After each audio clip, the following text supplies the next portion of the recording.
नारायण वासुदेव। श्री राम जय जय राम। श्री राम जय जय राम। श्री राम जय जय राम। श्री राम जय जय राम। बोलिए वृंदावन बिहारी लाल की जय। बोलिए सुखदेव जी महाराज की, वेदव्यास जी महाराज की जय। आइए आज हम भगवान की महती अनुकंपा से, परमात्मा के कृपा से भागवत में प्रवेश करेंगे। श्रीमद् भागवत पुराण श्रवण करने का अवसर हमें प्राप्त हुआ है। हम श्रवण करेंगे। वेदव्यास जी कृत और सुखदेव जी ने जो परीक्षित जी को सुनाया था, वो श्रीमद् भागवत श्रवण करने का सौभाग्य हमें प्राप्त हुआ है। आइए हम विचार करते हैं। भाग्य उदयेन बहुजन्म समर्जितेन सत्संगमं च लभते पुरुषो यदा वै अज्ञान हेतु कृत मोह मदांधकार नाशम विधाय ही तद उदयते विवेकः। ये जन्म जन्मांतर, युग युगांतर और कल्प कल्पांतर के जब पुण्य पुंज एकत्रित होते हैं, तब भगवान की मंगलमयी कथा, विशुद्ध सत्वमयी कथा, भाववर्षिणी अमृतमयी कथा, चिन्मयी कथा, भागवत श्रवण करने का सौभाग्य प्राप्त होता है। भाग्य उदयेन, जीव का भाग्य का उदय कब होता है? बोले महाराज, पुत्र हो जाए तब भाग्य उदय हो जाए। बोले पत्नी सुंदर आ जाए तो क्या भाग्य का उदय हो जाए? बोले धन दौलत ज्यादा आ जाए तो क्या भाग्य का उदय हो जाए? धन संपत्ति वैभव से भाग्य उदय हो जाए? बोले नहीं।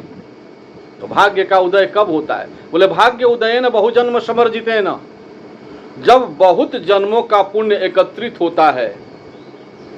जब जीव का बहुत जन्मों का पुण्य एकत्रित होता है तो वो पुण्य भाग्य के रूप में परिवर्तित होता है। तो भगवान की मंगलमयी कथा, विशुद्ध सत्वमयी कथा, भाववर्षिणी अमृतमयी कथा, चिन्मयी कथा, भागवत श्रवण करने का सौभाग्य प्राप्त होता है। सत्संगमं च लभते पुरुषो यदा वै, सत्संग सुनने का सौभाग्य प्राप्त होता है। जिससे होता क्या है? बोले अज्ञान हेतु कृत मोह मदांधकार नाशम विधाय ही तद उदयते विवेकः। बोले अज्ञान के कारण मोह और मद उत्पन्न होता है जीव के अंदर। मोह और मद जो उत्पन्न होता है वो अज्ञान के कारण होता है। तो जब जीव के जन्म जन्मांतर, युग युगांतर और कल्प कल्पांतर के पुण्य पुंज एकत्रित होते हैं, तो भगवान की मंगलमयी सत्संग सुनकर के जीव का अज्ञान नष्ट हो जाता है। तद उदयते विवेकः, विवेक की जागृति हो जाती है। और विवेक की जागृति होते ही जो मोह और मद का कारण अज्ञान है, वो अज्ञान नष्ट हो जाता है। और अज्ञान के नष्ट होते ही, अज्ञान के नष्ट होते ही, अज्ञान कारण है और कार्य है मोह और मद, कार्य भी नष्ट हो जाता है। कारण के नष्ट होते ही कार्य स्वतः नष्ट हो जाता है। विवेक का अर्थ क्या है? विवेक माने क्या? बोले विचिर सद असद विवेचनम विवेकः। सत्य और असत्य का बोध होना विवेक है।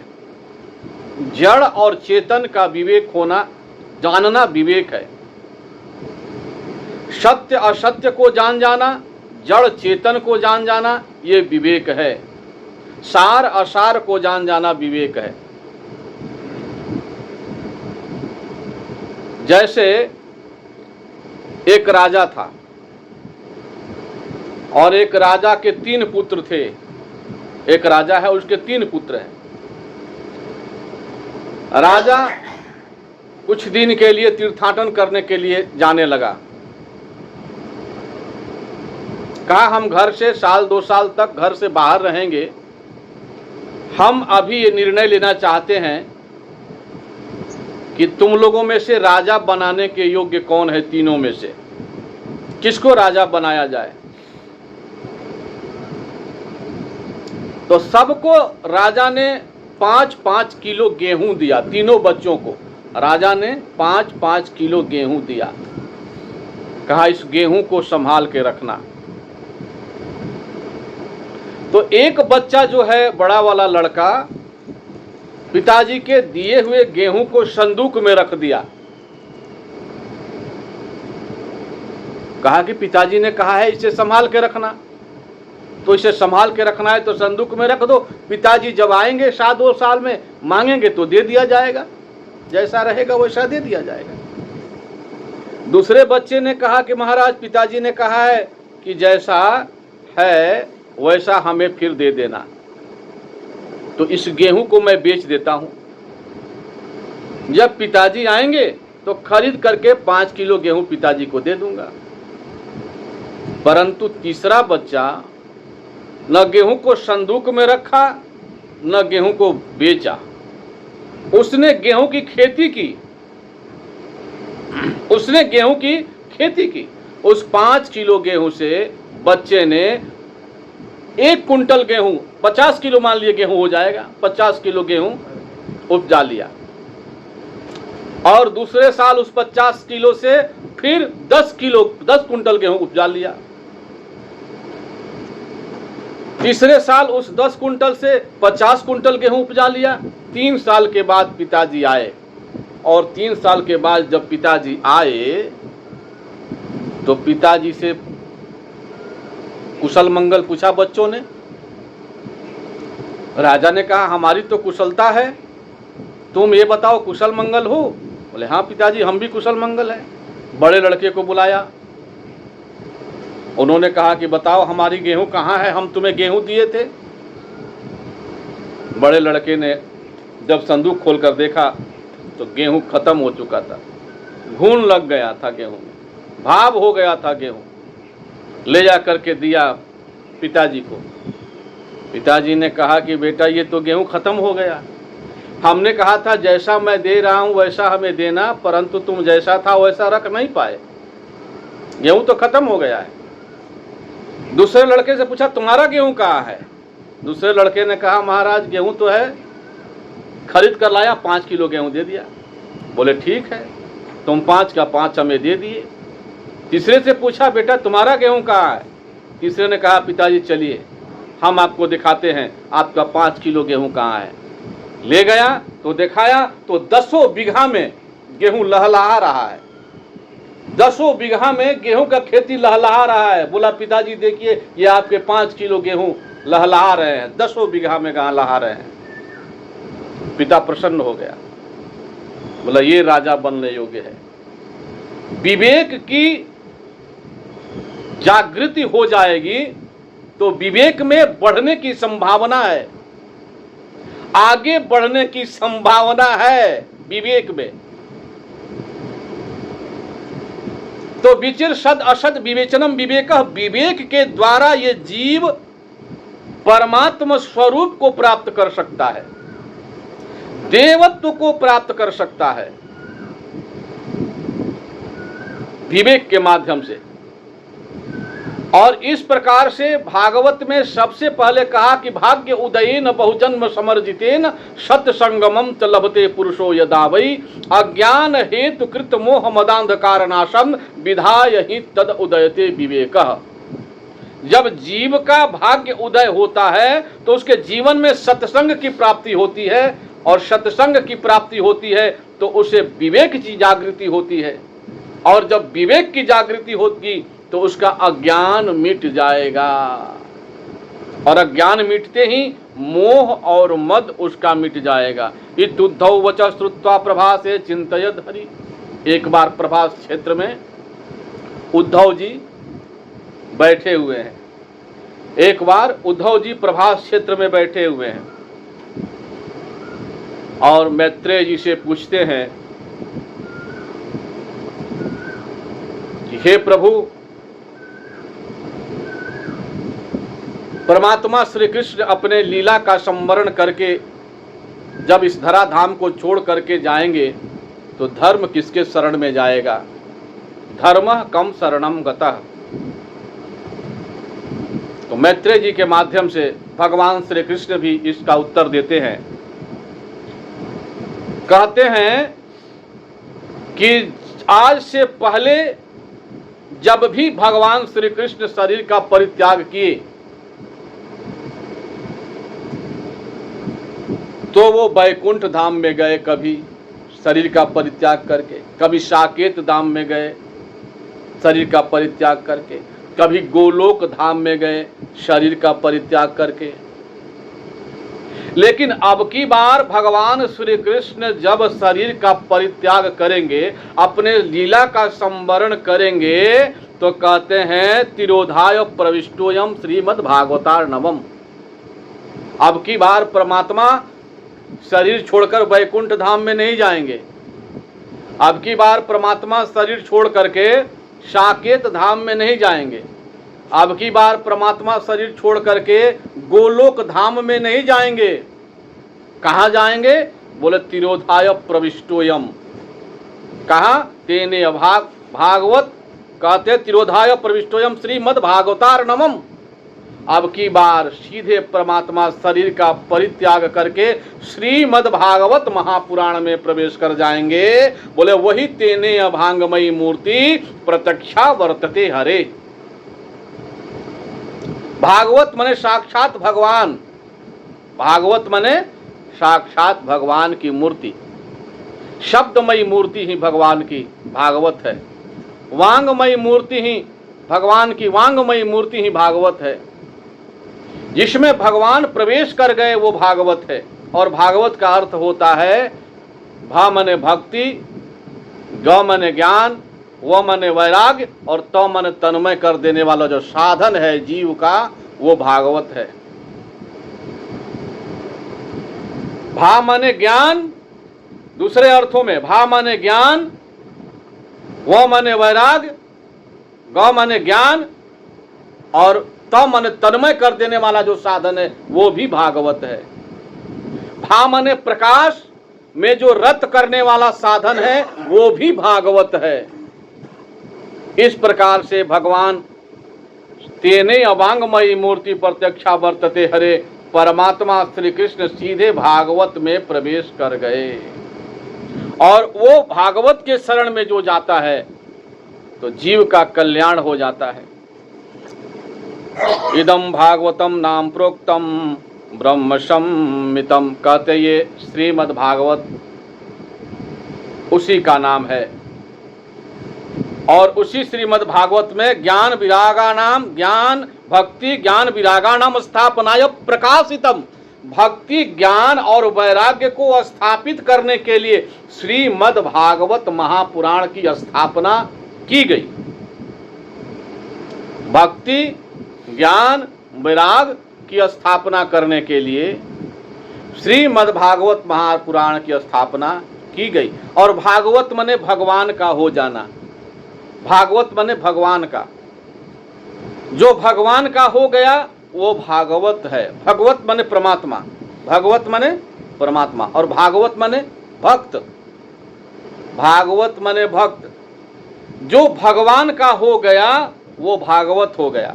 जैसे मीरा भागवत हो गई, कबीर भागवत हो गए, तुलसीदास जी भागवत हो गए,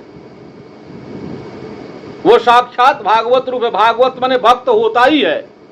भागवत शब्द का अर्थ ही होता है भक्त। और जो भगवान का हो गया वो भागवत हो गया। तो इस प्रकार से कह रहे हैं कि इदम भागवतम नाम पुराणम ब्रह्म सम्मितम भक्ति ज्ञान विरागाणाम स्थापनाय प्रकाशितम।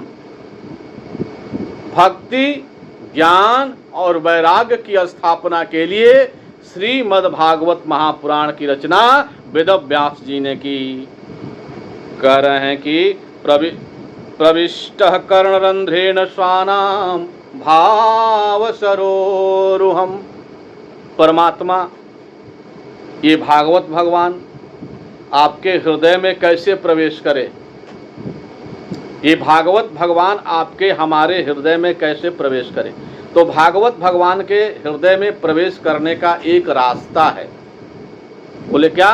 बोले प्रविष्टः कर्णरंध्रेण स्वानां भावसरोरुहम् धुनोति समलम कृष्ण सलिलस्य यथा शरद। परमात्मा भागवत भगवान कान के रास्ते हृदय में उतरते हैं।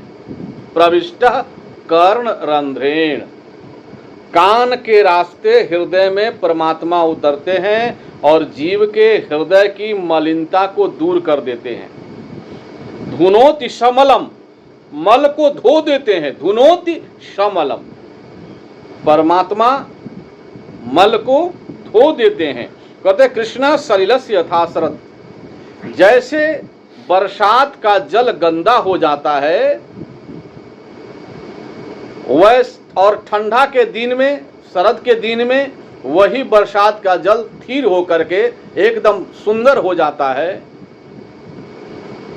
तो वैसे ही जो मनोवृत्तियां जीव की गंदी हो गई हैं, बूंद परतबा ढाबर पानी, जिमी जीव ही माया लपेटानी। माया जैसे जीव में लपेटा गया है, जीव की मनोवृत्तियां गंदी हो गई हैं, तो परमात्मा कान के रास्ते हृदय में उतर करके जीव के मनोवृत्तियों को साफ करते हैं, जीव के हृदय को साफ करते हैं। धुनोति समलम कृष्णः, कौन? कृष्णः धुनोति समलम, भगवान श्री कृष्ण ही जीव के अंदर बैठ करके जीव के मलिनता को दूर करते हैं। सलिलस्य यथा शरद, जैसे गंदा जल बरसात का शरद ऋतु में साफ हो जाता है, वैसे ही जीव का मन भी निर्मल हो जाता है। भागवत श्रवण करने के बाद जीव का मन निर्मल हो जाता है। बोले यत् फलम नास्ति तपसा न योगेन समाधिना तत्फलम लभते सम्यक कलौ केशव कीर्तनात्। जो फल, यत् फलम नास्ति, जो फल तपस्या से नहीं मिलती, योग साधना से नहीं मिलती, पूजा पाठ से नहीं मिलती, वैराग्य साधन से नहीं मिलता। बोले यत् फलम नास्ति तपसा, तपस्या, योगम, योग से, समाधिना, समाधि से, समाधि से भी वो फल नहीं मिलता। तत्फलम लभते, वो फल प्राप्त हो जाता है। तत्फलम लभते सम्यक कलौ केशव कीर्तनात्। सम्यक, थोड़ा सा परमात्मा का अगर जीवन में कीर्तन किया जाए, जीवन में परमात्मा का सत्संग थोड़ा सा किया जाए, तो वो फल प्राप्त हो जाता है। कौन सा फल प्राप्त हो जाता है? तो बोले भगवान श्री कृष्ण स्वयं उस जीव के हृदय में बैठ करके हृदय में खेलने लगते हैं। फल क्या? बोले परमात्मा की भक्ति, परमात्मा की भक्ति जीव को प्राप्त हो जाता है। श्रीमद् भागवते महानुकृते किं वा परेरीश्वरः। बोले इस प्रकार से परमात्मा जीव के हृदय में बंद हो जाते हैं। कृत्य भी शुश्रूषु तत्क्षणात्। जीव जैसे ही परमात्मा श्री कृष्ण के सत्संग को सुनता है, परमात्मा उसके हृदय में आकर के बंद हो जाते हैं। हरिरपि निज लोकम सर्वथा तोत विहाय। परमात्मा अपने लोक का भी परित्याग करके भक्त के हृदय में आकर के भगवान बस जाते हैं। भगवान भक्त के हृदय में आकर बैठ जाते हैं। अपने लोक वैकुंठ का भी परित्याग कर देते हैं, गोलोक धाम का भी परित्याग कर देते हैं, साकेत धाम का परित्याग कर देते हैं, क्षीर सागर का परित्याग कर देते हैं। कहाँ आकर बैठ जाते हैं? बोले भक्त के हृदय में आकर बैठ जाते हैं। हरिरपि निज लोकम सर्वथा तो विहाय प्रविष्टः हृदय तेषां भक्ति सूत्रोपन्नदः। जिसके हृदय में परमात्मा की भक्ति रहती है, वही परमात्मा आकर हृदय में विराजमान हो जाते हैं। बोले एकम भागवतम शास्त्रम मुक्ति दानेन गर्जति। एकम भागवतम शास्त्रम, अनेक शास्त्र की बात छोड़ दीजिए, अनेक शास्त्र की बात छोड़ दीजिए। बोले एकम भागवतम शास्त्रम मुक्तिदानेन गर्जति। शास्त्र का मतलब होता है जो जीव के संशय का निवारण करे, संसनात इति शास्त्र। जो जीव के संशय का निवारण करे, शंका को मिटा दे, उसे शास्त्र कहते हैं। परंतु शास्त्र तो जीव के शंका को मिटा नहीं पा रहे हैं। शब्द जालम महारण्यम चित्त भ्रमण कारकम, इतने शब्दों से भरे हुए शास्त्र जो है जीव के चित्त को भ्रमित कर दे रहे हैं। कोई कह रहा है ये काम करो तो आपका कल्याण हो जाएगा, कोई कह रहा है ये काम करो तो आपका कल्याण हो जाएगा। कोई शास्त्र कुछ बोलता है, कोई शास्त्र कुछ बोलता है, और इसमें जीव भ्रमित हो जाता है। वो समझ नहीं पाता है कि हम कौन सा कृत्य करें जिससे हमारा कल्याण हो। भगवान वेदव्यास जी कहते हैं एकम शास्त्रम, एक ही शास्त्र है, भागवतम शास्त्रम एकम, बस एक ही शास्त्र है। कौन? बोले भागवत। मुक्तिदानेन गर्जति, मुक्ति देने के लिए जीव को गर्जना कर रहा है ये भागवत। ये भागवत जीव को मुक्ति देने के लिए गर्जना कर रहा है, कहता मेरे समीप आ जाओ, मेरे शरण में आ जाओ, मैं तुम्हें मुक्ति तक पहुंचा दूंगा। ये भागवत कहता है। निगम कल्पतरोर गलितम फलम सुख मुखादमृत द्रव्य संयुतम पिबत भागवतम रसमालयम मुहुरहो रसिका भुवि भावुका। बोले भागवत क्या है? बोले निगम कल्प तरोर गलितम फलम। भागवत क्या है? बोले जैसे कल्प वृक्ष है ना, तो कल्प वृक्ष का जो फल होता है वैसे ही वेद एक कल्प वृक्ष है, और वेद रूपी कल्प वृक्ष का ये भागवत फल है। वेद रूपी कल्प वृक्ष का भागवत फल है। जैसे वृक्ष में फल की अभिव्यक्ति होने पर जीव प्रसन्नता को प्राप्त हो जाता है, वृक्ष में फल की अभिव्यक्ति होने पर जीव प्रसन्न हो जाता है। हमारे वृक्ष ने फल दिया, क्यों? क्योंकि उसका लक्ष्य है फल को प्राप्त करना। फल को प्राप्त करने के लिए उसने वृक्ष लगाया। तो वेद आदि जो कल्प वृक्ष हैं, उस कल्प वृक्ष का जो फल है वो है श्रीमद् भागवत महापुराण। बोल रहे हैं कि ये कैसा है? तो फल है तो कैसा? तो बोले पीबत भागवतम रसमालयम मुहुरहो रसिका भुवि भावुका। बोले ये फल खाने के लिए नहीं है, ये फल खाने के लिए नहीं है। बोले क्यों? क्योंकि फल में और इसमें थोड़ा सा अंतर है। फल में कुछ त्याज वस्तु भी होते हैं, त्याज तत्व होते हैं। जैसे फल हम आम खाएंगे तो हमको छिलका का तो त्याग करना पड़ेगा, गुठली का तो त्याग करना पड़ेगा। तो कुछ ऐसा तत्व है जिसका हमें त्याग फल में करना पड़ता है। छिलके का त्याग करना पड़ता है, गुठली का त्याग करना पड़ता है, और जो गुद्दा है, जो उसका सार तत्व है, उसे हम खाते हैं। लेकिन इसमें इसमें गुठली नहीं है और इसमें छिलका भी नहीं है, केवल रस ही रस है। इसमें त्याग करने योग कोई तत्व नहीं है। त्याग करने योग कोई भी तत्व इसमें नहीं है। निगम कल्प तरोर गलितम फलम, ये गलित फल है। गलित माने परिपाक फल है, पका हुआ फल है। और ऊपर से फल में अगर सुग्गा ठोर लगा दे, फल पका हो और सुग्गे ने थोड़ा ठोर लगा दिया हो, तो वो फल और मीठा हो जाता है। सुग्गा का ठोर लगा हुआ फल और मीठा हो जाता है। तो इसमें सुखदेव रूपी सुग्गे ने अपना ठोर भी लगा दिया है। सुखदेव रूपी सुग्गा इसमें अपना ठोर लगा दिया है। सुख मुखाद अमृत द्रव्य संयुतम, सुखदेव जी के मुख से ये द्रवीभूत होकर के संसार में प्रकट हुआ है। इसलिए पिबत भागवतम, इसे खाओ मत, पियो। ये पीने योग्य है, ये पीने योग्य है, पियो। और पिबत भागवतम रसमालयम, क्यों? क्योंकि ये रस स्वरूप है।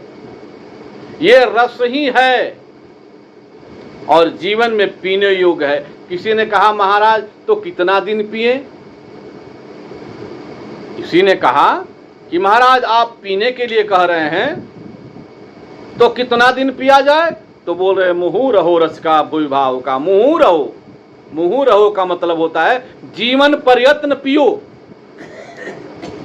मुहू रहो मतलब जीवन पर्यंत पियो, जब तक जियो तब तक भागवत के रस को पीते रहो, अंतिम सांस तक भागवत के शब्द रस को पीते रहो।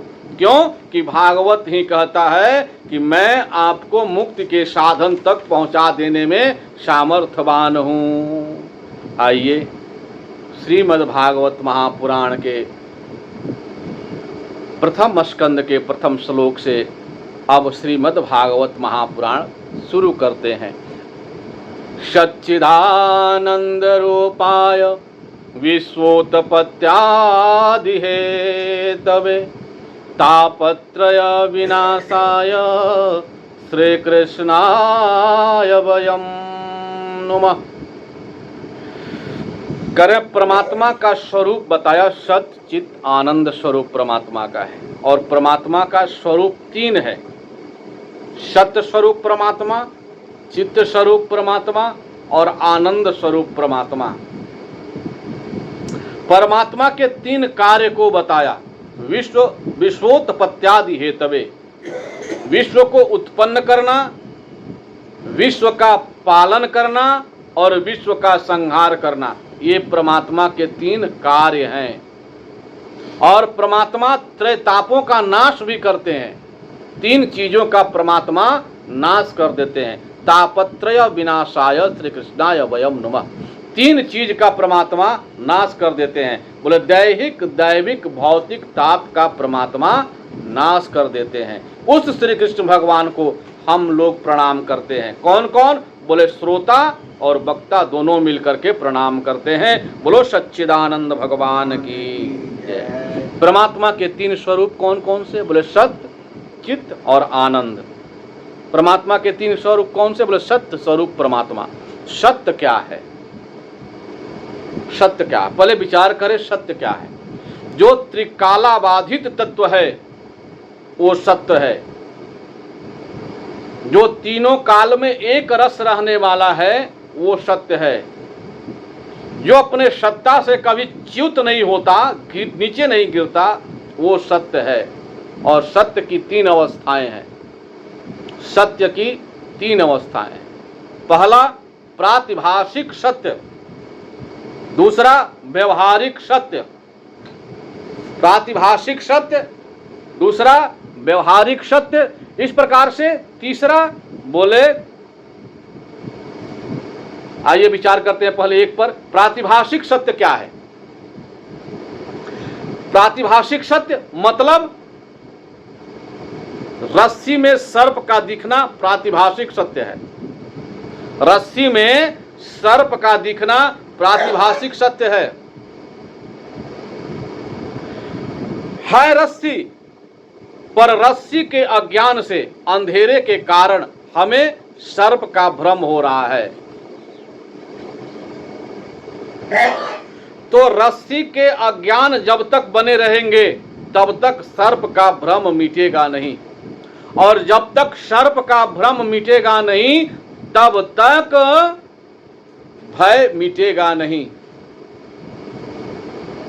अगर भय को मिटाना है तो वहां से सर्प को मिटाना पड़ेगा, और सर्प को मिटाना है तो सर्प का जो अधिष्ठान रस्सी है उस अधिष्ठान रस्सी का सत्य बोध होना बहुत जरूरी है। सत्य का बिना बोध हुए असत्य सर्प मिटेगा नहीं। इस प्रकार से कोई अगर आपके पास लाइट लेकर आ जाए और कहे कि महाराज यहां तो रस्सी नहीं है, यहां तो रस्सी है सर्प नहीं है, तो सर्प का भ्रम मिट जाएगा। सर्प का भ्रम मिट जाएगा, और सर्प के भ्रम के मिटने के बाद ही रस्सी का ज्ञान होते ही जीव का भय भाग जाएगा। जीव का भय भाग जाता है। परंतु जब तक रस्सी का ज्ञान नहीं होगा, सर्प का भ्रम नहीं मिटेगा, तब तक भय नहीं भागेगा। तो सर्प के भ्रम का कारण क्या है? बोले दो कारण है। रस्सी में सर्प के भ्रम का दो कारण है। दो ही कारण से सर्प का भय हो रहा है रस्सी में। बोले पहला क्या? बोले तिमिर आदि दोष। तिमिर मतलब अंधेरे का दोष, अंधेरा है। अंधेरे में भी अमावस्या की आधी रात में आपको रस्सी में सर्प का भ्रम नहीं होगा। अमावस्या के आधी रात में रस्सी में सर्प का भ्रम नहीं होगा। जानते हैं क्यों? क्योंकि अमावस्या के आधी रात में रस्सी आपको दिखेगी ही नहीं। अमावस्या के आधी रात में आपको रस्सी दिखेगी ही नहीं, रास्ता दिखता ही नहीं है, रस्सी दिखेगी ही नहीं, तो सर्प का भ्रम नहीं होगा। सर्प का भ्रम कहाँ होगा? जहां थोड़ा सा प्रकाश हो और थोड़ा सा अंधेरा हो, मतलब वस्तु का पूर्ण बोध न हो रहा हो, लेकिन ऐसा लग रहा हो कि कोई ना कोई वस्तु है। पूर्ण बोध न हो रहा हो, लेकिन ये लग रहा हो कि कोई ना कोई वस्तु है। क्या है महाराज? तो गिरी है रस्सी और भ्रम हो रहा है सर्प का। क्या कारण है? बोले पहला कारण तिमिर आदि दोष, पहला कारण अंधेरा, और दूसरा कारण सादृश्य दोष। दूसरा कारण है सादृश्य दोष। सादृश्य दोष के कारण ही रस्सी में सर्प का भ्रम होता है। मतलब सादृश्यता मतलब रस्सी और सर्प एक जैसे हैं। रस्सी और सर्प एक जैसे हैं। चौकी में सर्प का भ्रम नहीं होगा, इस मकान में सर्प का भ्रम नहीं होगा, इस पंखे में सर्प का भ्रम नहीं होगा, इस पलंग में सर्प का भ्रम नहीं होगा, कुर्सी में सर्प का भ्रम नहीं होगा, कूलर में सर्प का भ्रम नहीं होगा, घड़ी में सर्प का भ्रम नहीं होगा। क्यों? क्योंकि ये चौकी, ये मकान, ये पंखा, कूलर, कुर्सी सर्प के जैसा नहीं है। सर्प के जैसा नहीं है। ये रस्सी सर्प के जैसी है, सादृश्यता है, तो सादृश्यता के कारण सर्प का भ्रम रस्सी में हो गया। और कोई आया, अंधेरे को मिटा दिया, टॉर्च जला दिया, टॉर्च के जलते ही रस्सी का बोध हो गया। आहा, यहां तो रस्सी है। अब रस्सी के बोध होते ही हमारा सर्प का भ्रम मिट गया। अब सर्प का भ्रम मिटा तो क्या सर्प मर गया? सर्प का भ्रम मिटा तो क्या सर्प मर गया? और सर्प का भ्रम था तो क्या सर्प ने जन्म लिया था? सर्प जन्म नहीं लिया था। वहां सर्प व्यक्त हो रहा था। अव्यक्तादिनी भूतानि व्यक्त मध्यानि भारत, अव्यक्त निधना नैव तत्र का परिदेवना। सर्प रस्सी में व्यक्त हो रहा था, और रस्सी के ज्ञान होते ही सर्प का व्यक्त होना बंद हो गया। सर्प ने न वहां जन्म लिया है और न सर्प मरा है, बीच में सर्प की व्यक्ति केवल हो रही है। वैसे ही जीव की व्यक्ति बीच में केवल इस शरीर को हो रहा, शरीर की व्यक्ति हो रही है। शरीर का व्यक्त होना ये जीव को बीच में भास रहा है। ये शरीर भी नहीं, न पहले था मां के गर्भ में आने से पहले, और न मर जाने के बाद रहेगा। तो जो पहले नहीं था, जो बाद में नहीं रहेगा, वो बीच में हो कैसे सकता है? बीच में ये भ्रम से व्यक्त हो रहा है, व्यक्त दिखाई दे रहा है, दिखाई दे रहा है। और भ्रम के मिटते ही इस शरीर का दिखना बंद हो जाता है, केवल चेतन स्वरूप परमात्मा ही दिखाई देता है। बोल वृंदावन बिहारी लाल की। रस्सी के ज्ञान होते ही सर्प का भय, सर्प का भ्रम मिटते ही भय मिट गया। बोले ये है प्रातिभाषिक सत्य। क्या है ये? बोले प्रातिभाषिक सत्य। दूसरा क्या है? बोले व्यवहारिक सत्य।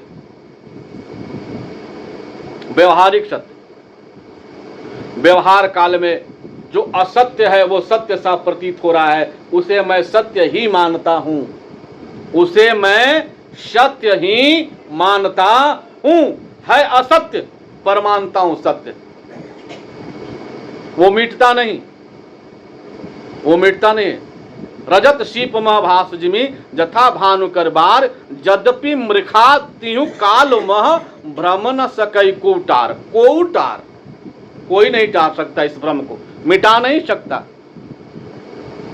अभी भ्रम मिटेगा फिर भ्रम उत्पन्न हो जाएगा, अभी भ्रम मिटेगा फिर भ्रम उत्पन्न हो जाएगा।